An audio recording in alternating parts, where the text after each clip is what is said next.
প্রত্যেকটি বিকেলেই বাচ্চাদেরকে নিয়ে অন্তত পার্কে যাওয়া খুবই বেশি প্রয়োজন আমার কাছে মনে হয়। এখন আমাদের বদ্ধ ঘর, তালাবদ্ধ জীবন, ঘরবদ্ধ জীবন, বাচ্চারা সারাদিন চার দেওয়ালের ভিতরেই আটকে থাকে। সেই জন্য যতটুকু সময় পাবেন বাবা মাদের উচিত বাচ্চাদেরকে খোলা জায়গায় নিয়ে সবসময় ছেড়ে দেওয়া, প্রকৃতির সাথে বাচ্চাদেরকে মিশতে দেওয়া।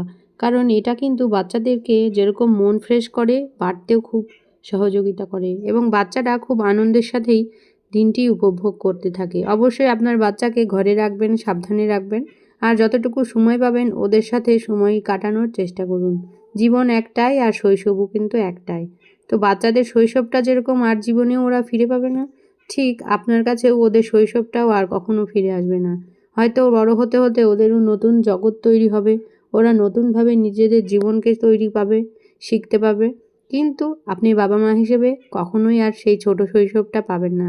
যতই কাজে ব্যস্ত থাকুন, যতই ঝামেলায় জীবনে জড়িয়ে পড়ুন না কেন, তবুও কিছু কিছু সুন্দর মুহূর্ত বাচ্চাদের সাথে অবশ্যই কাটানোর জন্য চেষ্টা করুন।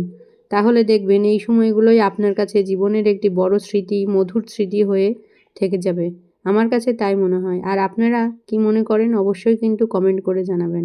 প্রত্যেকটা বাচ্চার বাবা মাকেই কিন্তু বাচ্চাদের সাথে খেলা করা উচিত এবং তাদেরকে এরকম খোলা পরিবেশে নিয়ে যেয়ে একটু ছেড়ে দেওয়া উচিত। কারণ আমাদের আগেকার মানুষের মতো আর নদী নেই, খোলা মাঠ নেই, গাছ নেই যে বাচ্চারা একাই ঘুরে বেড়াবে। কারণ এখন বাচ্চাদেরকে আমাদেরকে নিয়েই থাকতে হয়। সবাই সুস্থ ভালো থাকবেন। Bye bye.